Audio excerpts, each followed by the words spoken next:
founding president of the Florida Polytechnic University, Florida's newest state university, and the only one solely dedicated to science, technology, engineering, and mathematics. Dr. Avent officially joined Florida Polytech on July 7th of 2014 after being confirmed by the Florida Board of Governors. He brings a wealth of experience as an administrator, scientist, scholar, professor, and researcher whose background includes serving in leadership roles at some of the nation's top research universities and the U.S. Department of Defense. Prior to coming to Florida Polytech, he was the Associate Vice Chancellor of Research and Professor at North Carolina State University. There he was responsible for growing a research program and serving as the principal investigator in the Laboratory for Analytic Sciences. Dr. Avent worked as the chief scientist in the Defense Department, Office of Basic Research, where he set the DoD's research strategy to lead a national date of decisions analytics program. He has also worked over 2 decades at the Massachusetts Institute of Technology Lincoln Laboratory, leading and conducting technology research in diverse areas that included machine learning and signal processing. Also, Dr. Avent has served as an Associate Chief Technology Officer at MIT's Lincoln Labs. Among other roles, he holds a PhD and master's degree in biomed, math, and engineering from the University of North Carolina. He has a second master's degree in electrical engineering from North Carolina State and his bachelor's degree in zoology from the University of North Carolina. Dr. Avent is a 2005 graduate of the MIT Greater Boston Executive Program. He and his wife, Terry, have 3 children, and we want to welcome Dr. Avent today. Dr. Avent, you have such a phenomenal resume. I'm very impressed, and also all your degrees, you're very diverse in his educational aspects. So we welcome Dr. Avent, and so glad to have you today.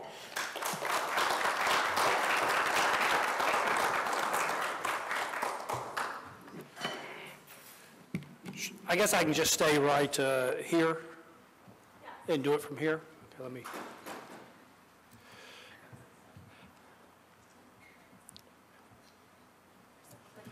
I am indeed diverse in my degrees. I can't decide exactly what it is I want to do when I grow up. What I am going to try and do today is 2 things. The first thing is talk a little bit about research and innovation. And as an academic like many of the rest of you, I know a whole lot about research. I know less about innovation.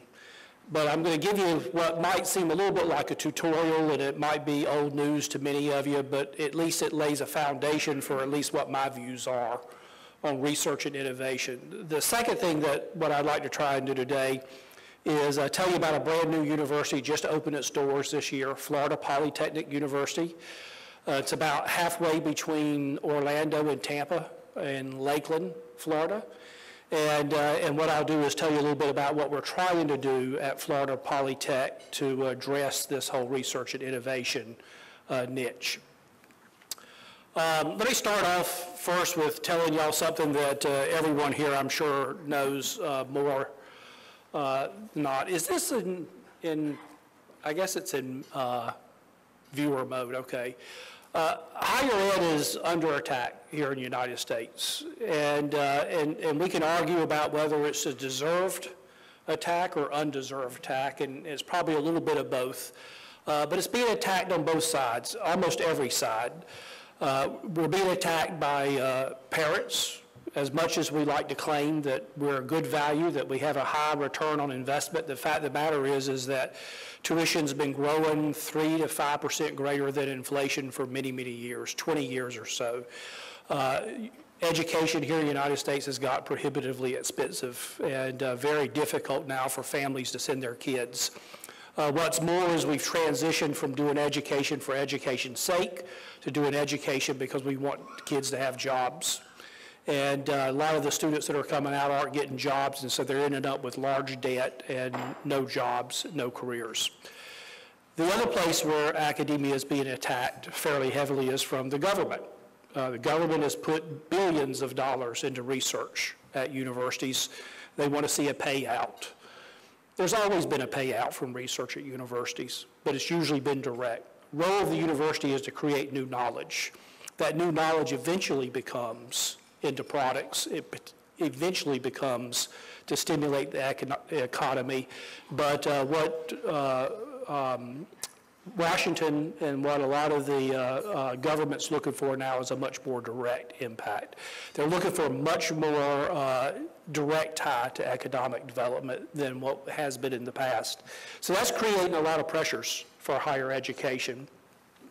University structures largely have not modernized since they started, and so what a lot of universities are now having to do is they're having to change or risk being shut down. That's particularly true with private universities. A lot of small private universities are in a lot of trouble these days. One university that's done at least this latter part very well is MIT, and all of you are familiar with MIT. I don't know if you were familiar with why and how MIT started, though. MIT started in direct opposition to Harvard. Harvard is the penultimate ivory tower university, offering programs in Latin and Greek back when it started. MIT actually started as a university for blue-collar machinists, direct opposition to Harvard. It was a blue-collar university, and up until not that long ago, MIT professors were only paid 4 days out of the week.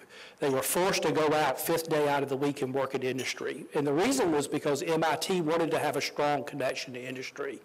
From the day MIT started, its whole mission and whole goal was to create an institution that helped grow the economy, that had a big impact. MIT became MIT large part because during World War II, they wanted to have a big impact on the war, and so they started doing a lot of defense research, unlike Harvard that didn't really want anything to do with defense research. MIT has this culture of going off and trying to stimulate the economy, trying to grow businesses, and it pays out for them. There's been a number of reports, all started off with what was called the Kaufman Report. This is the most recent Kaufman Report, and you see there on the third bullet that the Kaufman Report estimates that the global MIT impact is there's been 25,800 companies that exist now because of MIT technology or MIT graduates, with 3.3 million employees and world sales of $2 trillion. I don't remember off the top of my head what the statistic is, but if MIT related companies was a country, it would be, I think, maybe the 10th or 11th largest GDP of any of the countries in the nation. More importantly, at least for Massachusetts, is their regional impact. Estimated at 6,900 companies with sales of $164 billion. 26% of the entire Massachusetts economy comes out of MIT. So this was not lost on legislators here in Florida. And so, I don't know, 10 years or so ago, the discussion came around is that we should be having a high-tech STEM school devoted entirely to high-tech and STEM, a lot like MIT. Maybe 3 years or so ago, there was a strategic study that was done that involved a consultant company up in Massachusetts, and the foundation was laid for that university. A lot of work was done on this. A lot of work was done on how do we architect a university that could actually have a role in helping grow the high-tech, high-skill, high-pay economy here in Florida. And make no doubt about it, this university was started for one reason and one reason only. Its primary mission, unlike many other universities, is to catalyze economic development. That's the whole reason why this university was started. We take that mission very seriously, and so as we're going forward, we're architecting the university so it does exactly that. It catalyzes economic development here in the state of Florida. That's a quick introduction. What I'd like to do now is talk a little bit about how we're catalyzing economic development. And as all of you know, universities contribute to economic development 2 different ways. First way is we educate young minds, and we end up being workforce and sending students out into the workforce to go off and grow the economy. I'm not going to spend a whole lot of time on that because I wanted to spend a little bit more time on the research side of it, which is the second way that universities contribute to economic development. And then I'll end with a quick summary. Let's talk a little bit about education. One of the things that we're hearing from industry nowadays is that we've syllabusized our students to death. Our students are great now at taking standardized tests. They're great at taking SATs where they can have multiple choice. What we've lost a lot of is students that really have those critical problem thinking skills. I used to only ask one question when I interviewed students at MIT. And the question I asked was, in your hometown of wherever it was, how many piano tuners are there? And the reason is you're not going to find an answer to that in a textbook. You're really going to have to think through that problem. And I got 3 different responses to that. I got some students that said, I have no idea. I never ever brought them in. I got some students that said, I don't really know, maybe 2 or 3. I never brought them in. But I got some students that said, I don't have any idea, but I think there's about 100,000 people in my hometown, and let's just say on average, 4 of them per family, so that's what, 25,000 families. Let's say that 10% of them have pianos, that's 2,500 pianos, and then they went through this whole process where they came up with an answer. And it wasn't important that the answer was right. What was important is that they had a thought process that they could attack, because what happens after I hired them, I had somebody came in and ask, how survivable is the Global Hawk UAV, unmanned aerial vehicle? I'm not going to find an answer to that in a textbook. It's really important that students be able to figure out how to go and attack that problem. I have a quote here from Harvey Hyman, because we have lots of discussions on this, and as Harvey says, for the past 10 to 20 years, what we've been doing is we've been teaching our kids how to do predefined problems by following a particular recipe. And this couldn't be any more true than in math and engineering sciences. So we've tried to develop a very unique curriculum at Florida Poly that addresses this, so that when the kids show up for work for the first day, they know how to work, they're prepared, but not address it in so much of a way that we end up becoming essentially a community college, 4-year community college for higher education. And so we have a matrixed organizational construct. This was actually copied after MIT. I don't know how many of you know MIT is a matrixed organization. At MIT, you have departments, and that's where education occurs, and you have labs and centers, and that's where research occurs. And the centers cut across the department. So every faculty member at MIT is a member of a department and at least one research lab, and all the research is done in the research labs. We have departments at Florida Poly, but in a looser sense. No department heads, no college deans. Matter of fact, within 2 or 3 years after we get accreditation, we're probably going to do away with all the departments. And we're going to go to a model that looks a lot more like the United Kingdom, Oxford, where you put all the faculty together in one group and they're all interdisciplinary. Biggest thing that you can do to get rid of these silos, or is what we call them, is silos of excellence, centers of excellence, is to get rid of departments and break down those barriers. So we have departments, we have degrees, we have essentially 2 colleges, engineering college, a technology college, and within each of those we have 3 different degrees that you can get.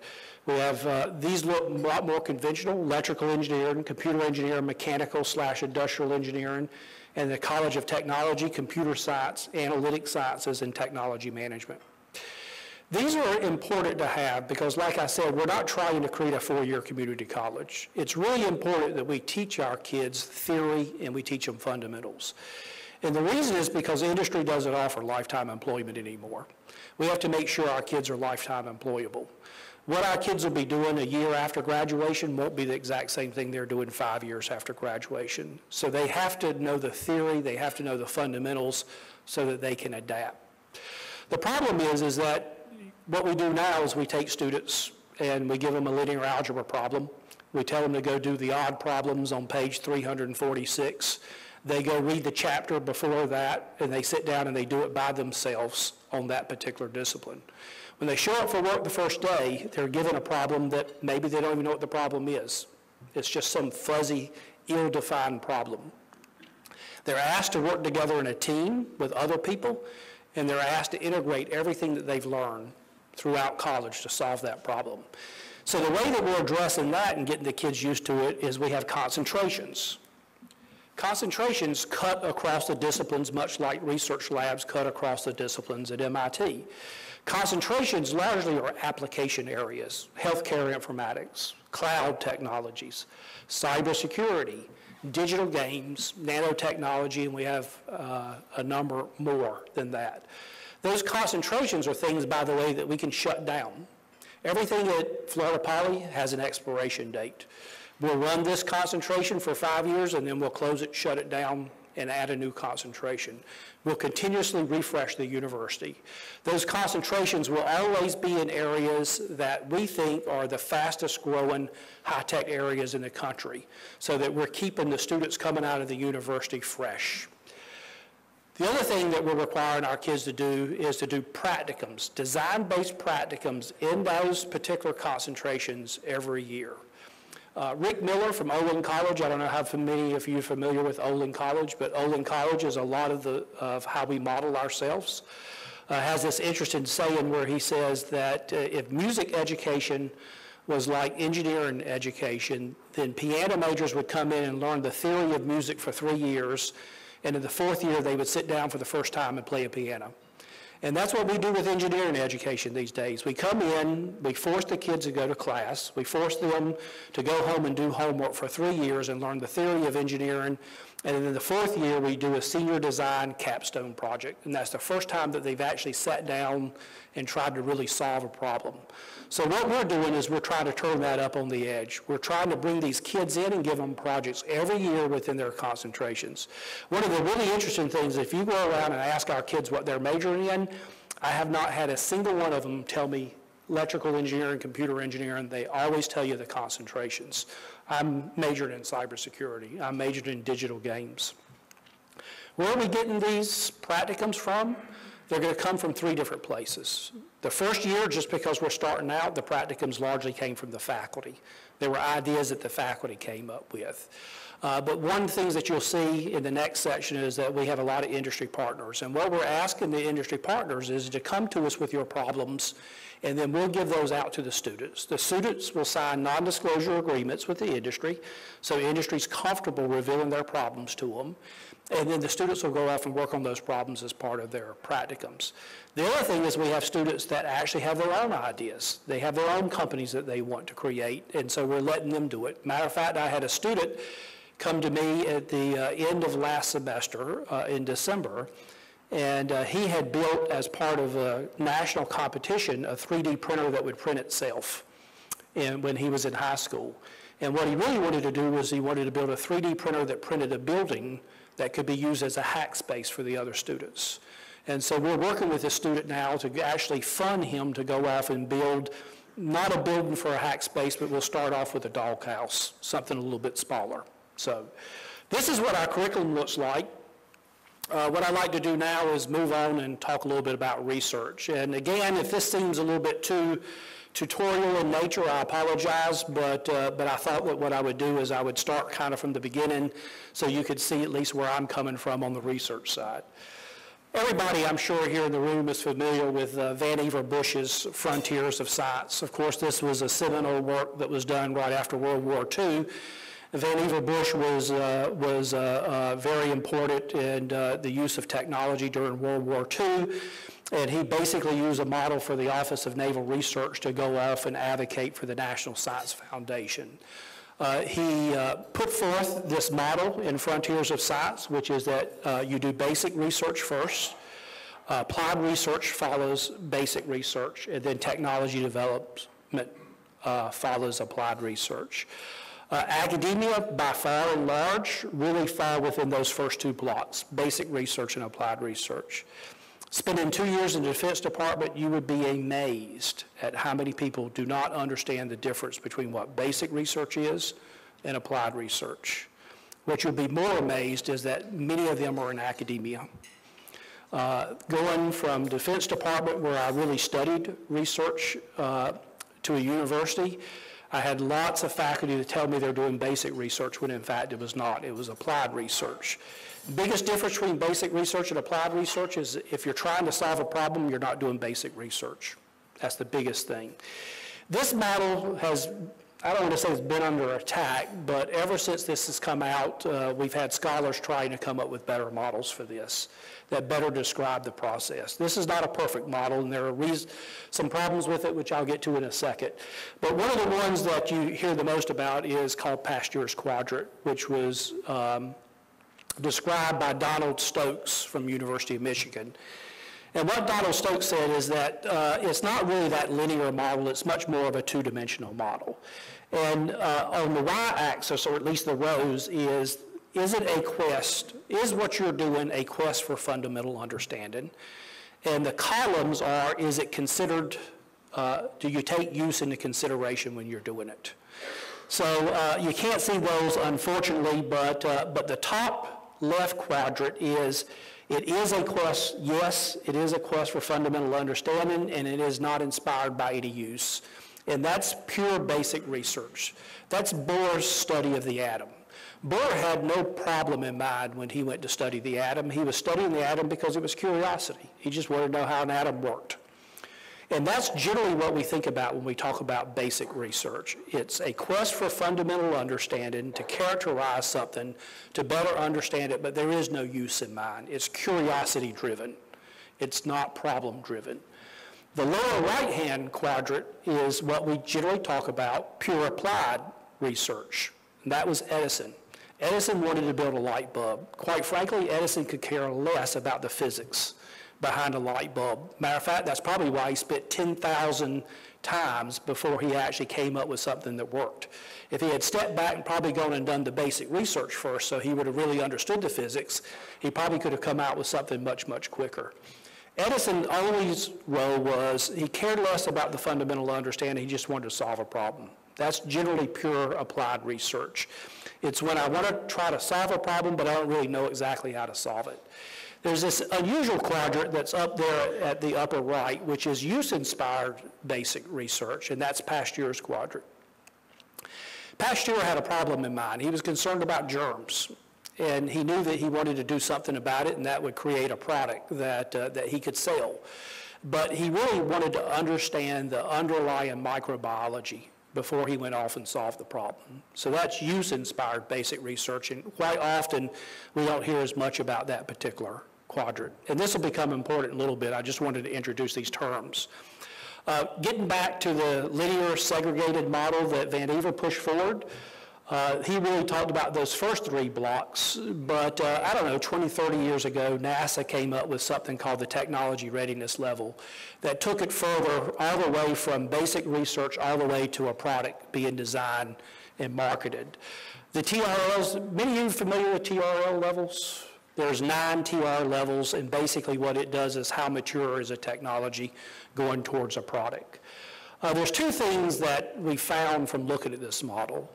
The first thing is that this linear segregated model really doesn't work. Listen, we've all been in universities. Universities do basic research. What does the normal faculty member do? Normal faculty member is incentivized to do one thing and one thing only. Go win an NSF grant, go do research, publish the research, put it in a paper, and at that point, your job is done. Go to the next grant. Right? So essentially there's this research done, you're creating this knowledge, it's not necessarily driven by a problem, you publish it, you're done, you've thrown it over the wall, now it's for somebody else to come get it and do something with it. So there's barriers between each one of these blocks. It might happen that somebody wants to do an applied research problem, and it might be that they go and read your paper so that they have a better understanding. And of course, faculty members, by far and large, the more complicated it is and the more complex it is, the better, right? Because that makes them look a lot better. So there is a very inefficient transfer of basic research down that chain to product development. The other thing is there's what's called the valley of death. Academia really works on those first two blocks, basic research and applied research. Industry, by far and large, don't really care a whole lot about that. What industry cares about is those last two blocks, system development, system test, and operations. They just want to build something. They want to get it out there. They want to get it to market. They don't want to waste all the time of doing the research side. So we have this valley of death between the academics and between the industry where nothing kind of really transfers. And each one of them are disincentivized to work together. Academia don't get credit. How many of you have ever been in a tenure discussion where anything other than your H-index score was discussed? We're always concerned about the H-index. We give, for the most part, most universities very little credit to the fact that a faculty member has worked with industry, that they've done tech transfer or done startups. Industry doesn't really also are disincentivized to do research as well, because a lot of industry looks at that as being a waste of time. They really want to get something to market. Copy whatever you can, get it to market. One of the interesting statistics that we've seen that shows this is this chart right here. The rows on the left-hand side are the source of funding, and then the columns is who did the funding. And this particular chart was done by Patel. They do one every year, and this is the increase in funding or decrease in funding for a particular type of performer and a particular type of source. In 2012, what Patel did is that, let me see if I can get the, so this is academia here, is this row here. So this is academic funding, and this is where academia get their funding from. So Patel said that, that there should be about a 1% increase in funding in academia from federal government sources, about 2.85 of funding of academia from academia sources, 2.72% from other government, 2.7% from nonprofit. But they had this very interesting thing here, which is they were predicting a 26.5% increase in funding of academics from industry. Based on this, a lot of academia went out and said, boy, federal government funding is going to be flat. It's going to be decreasing. The panacea for us and our savior is that we're all going to go to industry funding. Problem is that it never panned out. So if you look at what the numbers really were, they're much more around 1%. So industry spends about 1% of their research funding in academia, and that only accounts for about 6% of total academic funding.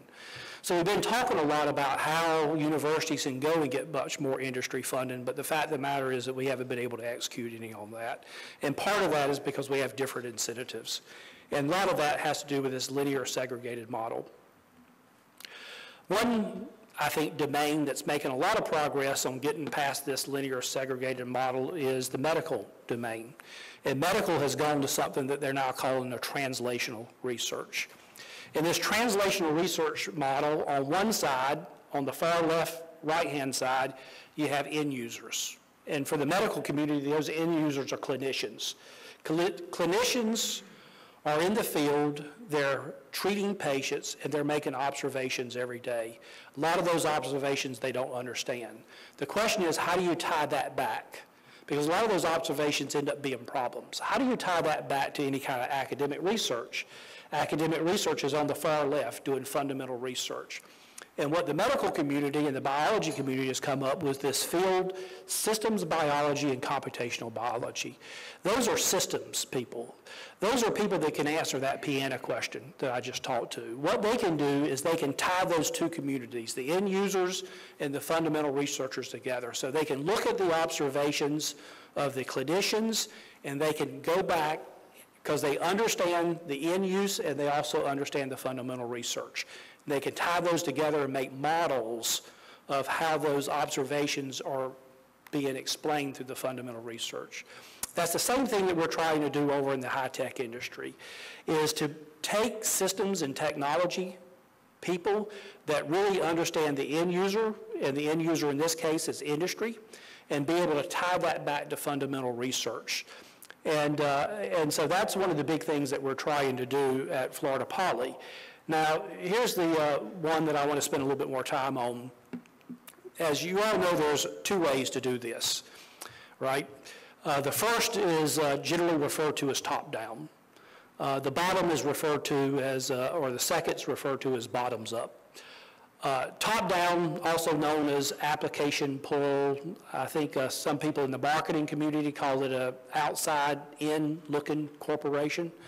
You start with a problem at the end user, and then you drive down to try and get research to solve that particular problem.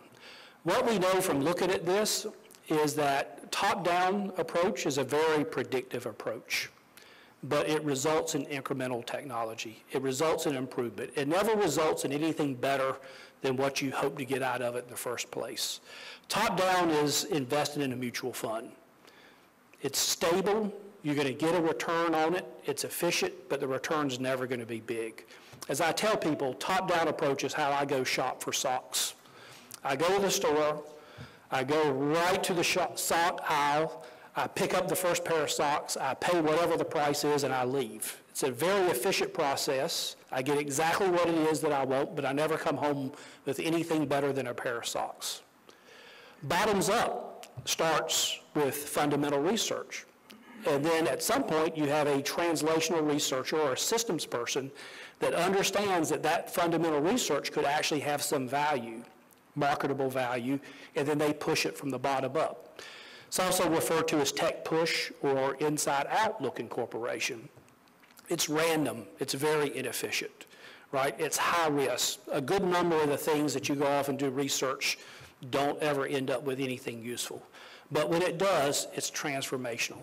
Lasers, metrology behind GPS, jet engines were bottom up, nuclear bombs, nuclear power, bottoms up. There was no requirement for nuclear power. There was no requirement for jet engines. It really changes the economy. And so one of the things that I've said is that largely that top-down approach is improvement. That bottoms-up approach is invention and innovation. It's invention when it's a new product with new technology. It's an innovation when it's an old product with new technology.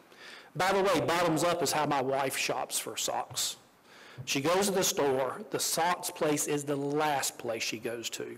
She goes around the entire store. She goes to all the sales racks. She comes home quite often with no socks, but she comes home with a brand new $800 Italian suit that she paid $50 for, right? That bottoms-up approach is how you invest in, for instance, publishing companies that might go off and publish a series called Harry Potter. No one in their wildest dreams would have ever imagined that Harry Potter would have made the amount of money that it made, right? If you talk to quants will generally tell you that the perfect portfolio for you to invest is to put 80% of your money in the top-down approach, because it's a good, stable return, and put 20% of your money in that bottoms-up approach, right? And put it in things that have huge upside potential and no down, but aren't capped. For instance, you would never invest in a mortgage company in a bottom-up, because the best that'll ever happen is people will pay their mortgage off, and you'll get exactly what you thought. You invest in things like publishing companies that have a huge potential.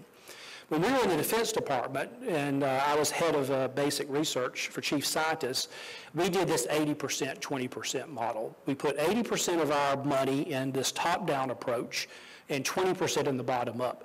I'll tell you, I can go around almost anywhere and find generals that are banging on the table and saying, damn it, I need better autonomous systems.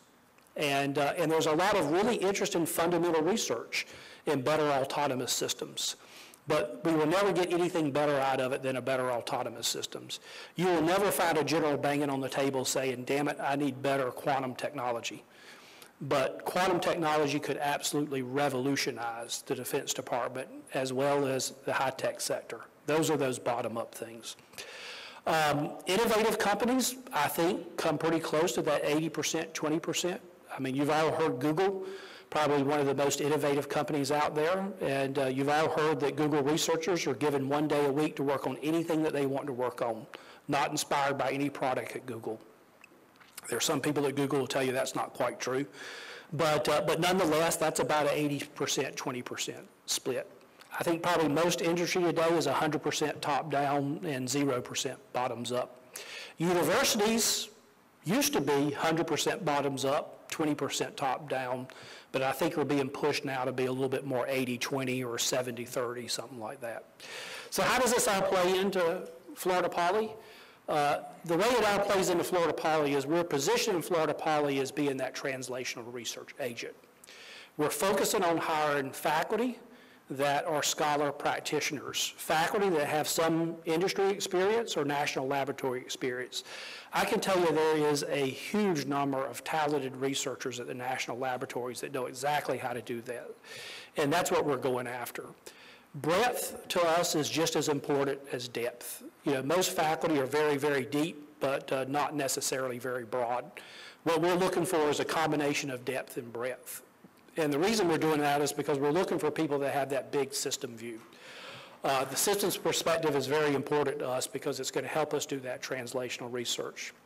The other thing that I think is much more important than the first is the fact that, as I mentioned, all of you have been involved in tenure discussions. I've been involved in tenure discussions, and I don't know what your experience is, but it always comes down to your H-index score. And really it comes down to how many people are referencing your publications more so than how many publications you have. That really is the metric for tenure today. What we're allowing our faculty to do is to be successful on much more fronts than just the H-index score. If our faculty want to go off and do fundamental research with NSF and publish papers so that they can get a high H-index score, that's fantastic. More power to them. We'll do everything that we can to help them because that's still a very important thing. That really is where the big transformational things come from. But if our faculty don't want to do that, they don't want to get in that grind, they want to go off and work with a company and help companies solve their near-term problems, we'll reward them for doing that just as much as we will for going off with NSF. Because at the end of the day, they're having an economic development impact. So we reward the faculty engaging with industry. We also promote and support entrepreneurship. And we have very generous faculty IP ownership rights. We give almost all IP ownership over to the faculty because that's the only way to incentivize them. I have a friend that says, don't praise me, pays me. And at the end of the day, if you want to incentivize faculty, that's the way you do it, right? So we're working everything that we can with the faculty to get them out. If the state of Florida let me, and I don't know that they would let me, I would go to the MIT model where I would pay the faculty for only 4 days a week, and I'd tell them they have to go out in the industry and work that 5th day a week. We're encouraging our faculty to go out and do consultant agreements, to go off and get involved with the industry, and we'll actually use that when we make decisions on whether to reappoint faculty or not. The goal at Florida Poly really is to build this MIT culture of technology transfer, firm creation, and regional development. How are we doing on that? Well, we're a brand new university. We just opened our doors, and we already have 89 industry partners. I think that's pretty incredible given how old we are. 71 of those are inside the state of Florida. And you can see from the map, most of them are in Central Florida, but we've been making some roads outside of Central Florida, going as far up as Jacksonville and as far down as Hollywood, Fort Lauderdale area. Out of the 89 industry partners that we have, all of them are advocating for us, but we've got 76 of them that want to hire our students as interns. And we actually already have a pretty good crop of interns, and that's not bad given that all of our students are freshmen. We already got companies hire them. 45 of them want to serve on advisory boards to help us shape the curriculum. 23 of them are interested in sponsoring research dollars at the university with the faculty. 19 are interested in joint teaching, and 18 foundation. The other thing that we're doing is we're copying Centennial Campus in what we call the Triple Helix at NC State. Triple Helix is how do we bring together academia, industry, and government so that they're all working on a common hard problem. And we did that at NC State by co-locating them on a campus. The right picture there is Florida Polytech. You can see that the building is a Santiago Calatrava building. Very famous architect. It's a very interesting building, but largely it sits out in the middle of 5,000 acres of swamp. And so one of the things that we're doing is we're working with the owner of that swamp to develop a research park there that's modeled much after Centennial Campus. Live, work, play environment that where we can grow high-tech companies and bring them and attract them. And then the last thing is, because I'm running out of time, is why Florida Poly? You know, why do the state need to go off and do this? And there's a few answers. The first answer is that Sears couldn't have become Amazon, DEC couldn't have become Apple. Matter of fact, it's kind of interesting that I use both of those, Sears and DEC, because both Sears and DEC were getting accolades at the exact same time that they were missing important market signals and becoming obsolete. We all know, at least people that study organizational culture, that organizations are defined by resources, processes, and values. If you take new resources and put it with old processes and old values, you don't get any change out of it. And so what Florida Poly is trying to do is to build a new culture. We don't have an ingrained culture that we have to overcome. We're starting it from the get-go so we can build the culture of firm creation and regional development into the university right off the bat. Thank you.